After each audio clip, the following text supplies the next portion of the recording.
Trick or Treat is a movie about Halloween. Therefore, Trick or Treat is a movie about dressing up and eating candy. Therefore, a movie about the two worst things that could possibly exist: diabetes and children. And apparently a movie that has 4 interconnected stories in it, because it would seem that I'm physically unable to cover a movie unless said movie also contains another movie. The story begins Halloween night, with someone watching the couple, Henry and Emma, blow out their jack-o'-lantern, which isn't a euphemism for Jack Pumpkinhead getting some. Emma decides to take down her Halloween decorations, despite it still being Halloween, because I guess that's just a thing people do. She's the type of person with a lot of get up and go who'd much rather take them down now than later, or even better, not even put them up at all, as she proceeds to say that she hates Halloween despite quite literally having a garden full of Halloween. She notices someone staring at her, unhappy with the sweaty handful of candy corn they received, for it to then turn out to just be someone socially undeveloped who never quite grasped the concept of not staring deep into someone's soul. Emma continues to take down the Halloween decorations, before someone or something then proceeds to jump out of a box and begin screaming at her as it asks if she's got Roblox on her phone. She's knocked to the ground, and while wrapped in a sheet, she's sliced by what appears to be a half-eaten lollipop, confirming that yes, sugar does indeed kill. After somehow not hearing his partner being mauled to death by an ankle biter wielding a diabetes stick, Henry decides to finally go outside and look for her, as he's the type of classy guy who'd much rather lie down inside doing absolutely nothing, while his girlfriend's outside doing all of the work. And fortunately for Henry, he finds her, but unfortunately for Henry, she's dead. We then see someone dragging what appears to be a bag full of human excrement through the streets, because what else are you supposed to do on Halloween night? Before it then cuts to earlier in the evening, where the movie then rather suspiciously tells us about this video's sponsor, Raid Shadow Legends. Got ya. Explore millions of champion combinations and master countless tactics as you take on the raid bosses, dungeon runs, campaign battles, and PvP arena matches. I've been playing Raid for a while now, and these are some of the champions that I've been using. Thalia, a great support champion who's useful everywhere, but especially in PvP thanks to her many turn meter manipulation skills, and her second skill, an incredibly powerful heal. Raglan, the best reviver in the game, who revives a single target, fills their turn meter, and gives them a bit of health while also having a 2-turn cooldown. If you guys happen to get the ultimate Death Knight Raid gave away recently, you can instantly update him. Use the DKRISES promo code for a bunch of free items to level up your ultimate Death Knight all the way to level 50 and a 5-star ascension. If not, don't worry, the promo code has enough resources for any great character you've got. Raid's running a Trick or Treat promotion Halloween, where real players can win real life and in-game prizes, including $1,000 Amazon gift cards, and some of the best epic and legendary Halloween champions in Raid. So use my link, then head over to trickortreat.plarium.com, enter your details and claim your prize. This special event runs October 15th to November 5th. So use my link or scan the QR code right here to get a free starter pack worth almost $30, a free champion Vergis, and all this in-game loot. We're then introduced to a group of friends, Danielle, Maria, Jeanette and Laurie, because you couldn't possibly have a Halloween-themed movie without a Laurie, as they're in a dressing room being perved on by a child, who proceeds to make this face at the sight of a woman's chest. Same dude. Speaking of a child, we see one of them walking down the street alone, destroying everyone's jack-o'-lanterns as he goes. This is what happens when your parents don't hit you enough. He goes to steal an entire bowl of candy to save the local children from cavities. You see, he's actually a nice guy, when all of a sudden, the owner of the house and school principal, Mr. Wilkins, appears. He gives the kid a candy bar, sits down next to him, and begins menacingly carving a pumpkin.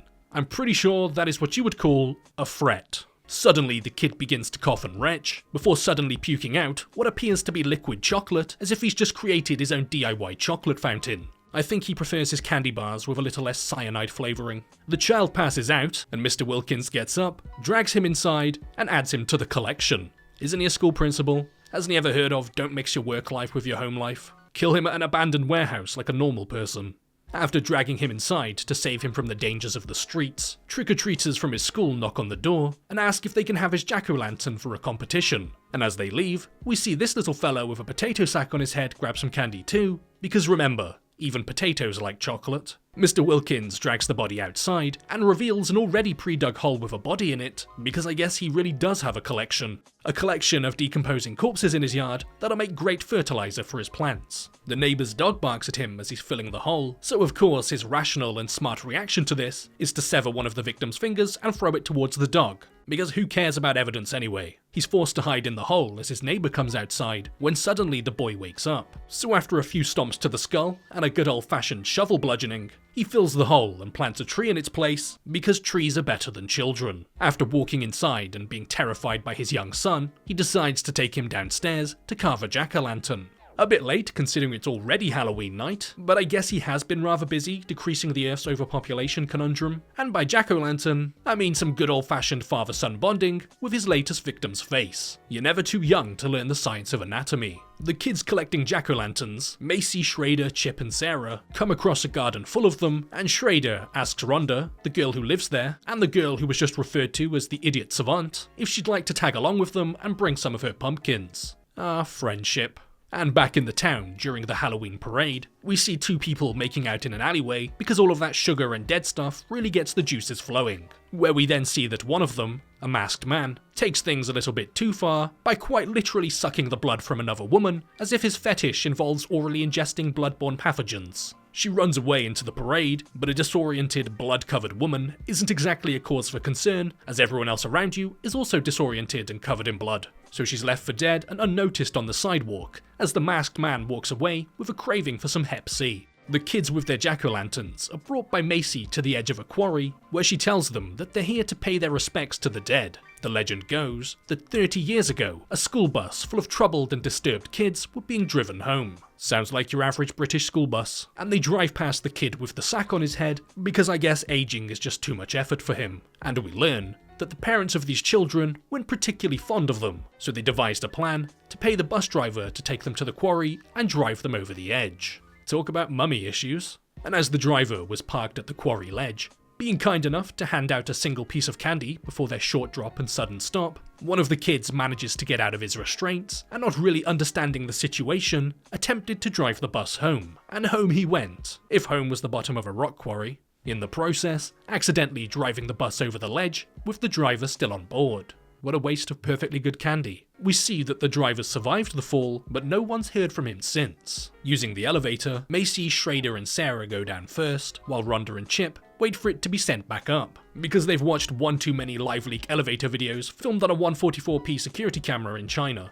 As Chip and Rhonda go down the elevator, they hear the screams from the others as they see the light from their jack-o'-lanterns go out in the fog. Chip stays back in the elevator, and Rhonda tells him to keep the lanterns lit, as they'll keep him safe as she goes to look for them. Rhonda finds the remains of the school bus, because I guess the town isn't keen on the idea of cleaning up the site of a horrific attempted multiple child murder, and she sees the floating masks that belong to the kids. And as she reaches down to grab one of them, suddenly a hand grabs her, and bloated zombie-like creatures emerge from the water, with the chain still attached to them. She runs back to find Chip, being eaten like a bag of chips, and after dropping her glasses like Velma from Scooby-Doo, she falls backwards and is knocked unconscious. The creatures then approach her, where you then realise that it's just Schrader, Macy and Sarah wearing masks. After Rhonda wakes up with a shiny new concussion and a side of possible brain damage, Schrader realises that this joke went too far, whereas Macy doesn't seem to care in the slightest. And as they're leaving, they spot one final lit jack-o'-lantern, so Macy kicks it into the water. But as soon as she does, they suddenly hear giggles and laughter coming from the school bus, because apparently we've got some really funny dead kids up in here. Schrader and Rhonda hear their screams, and as Schrader goes looking for them, they see the real children emerging from the fog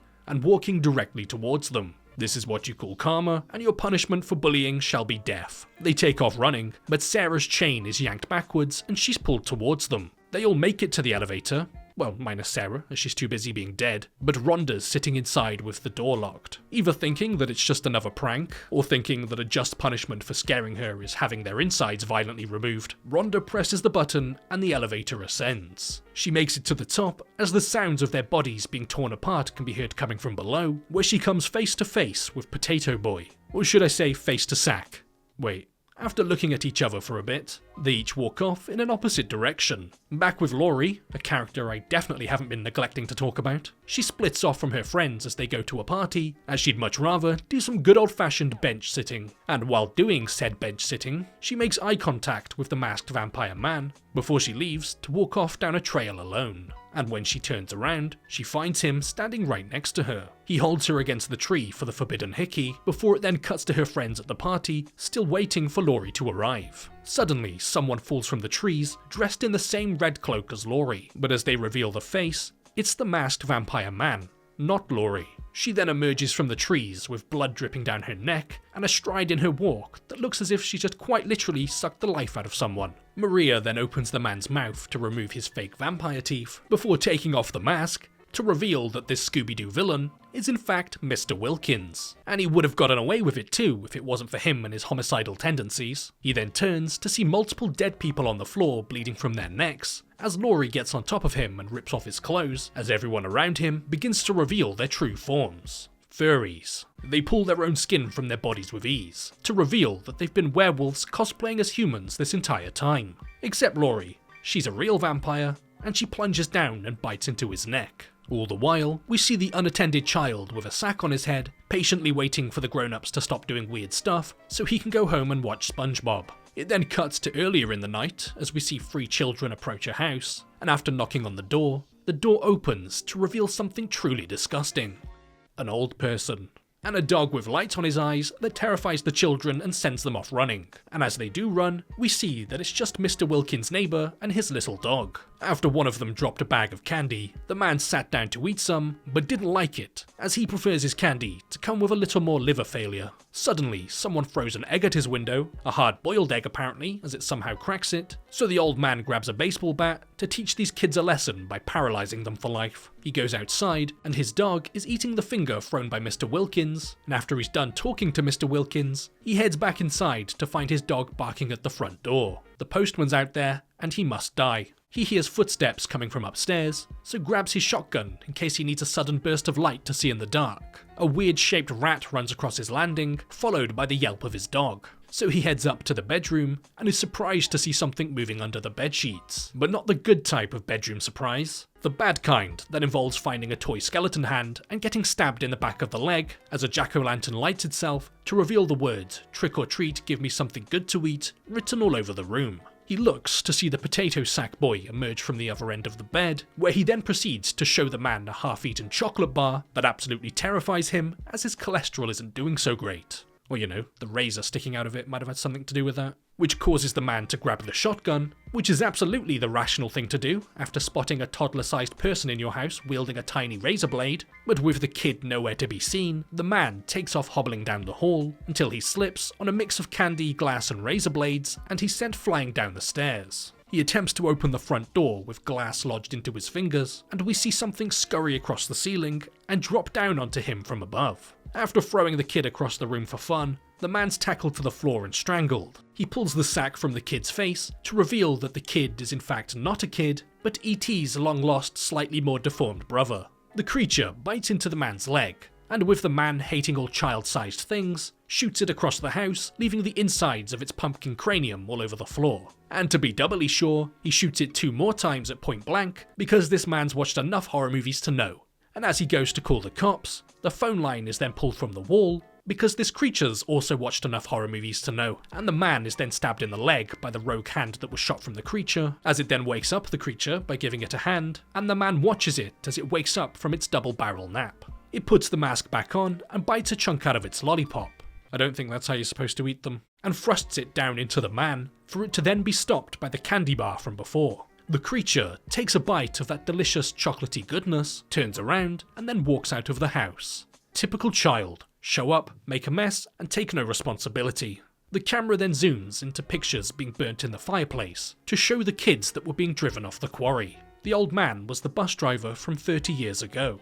Later in the evening, 3 young girls knock on his door and he gives them each a handful of candy, as apparently a run-in with a demonic pumpkin-head creature was enough to change his mind about Halloween.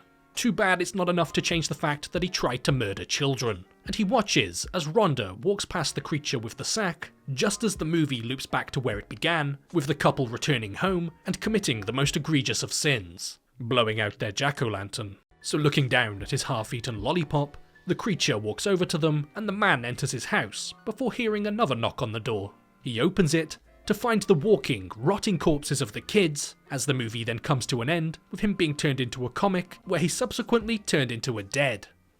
Before we finish up, I just want to give a big thank you to all of my YouTube members and patrons, people who get access to the private Discord server and access to all uncensored videos, who do a great deal of help for the channel by continuing to support it every month. So starting off with the YouTube members, a big thank you to Laurie Resendez, Tony Kiddon, Cal Ballinger, Billy Bad Cables, Gary Braunbeck, Psycho, Cobe Redbeam, X Gerticus, Mike Vrolick, MG, Kyan's Gaming, Peanuts, Goobs AU, and Julie Not 666. And moving over to the patrons, a big thank you to Dom, Hunters263, Rebecca Pitts, The Dandy in Space, Martin Brannan, Natasha Twyman, Jared C. Bees, Pascal Mathis, Fighting the Pirates, Richard McGowan III, Macy J, Chris, Dennis, Wade Knott, Ashley L. Wintz, Christopher Butsky, Joshua Torres, Remy, Fire Goes Fast, Josh Brooks, Dyreem, Robert Zerweck, Dark Shiva, Josh Hannon, Billy Whitaker, Axel Not Chicken Imp, Jay Slows, Danielle Dickinson, Donnie Do Work,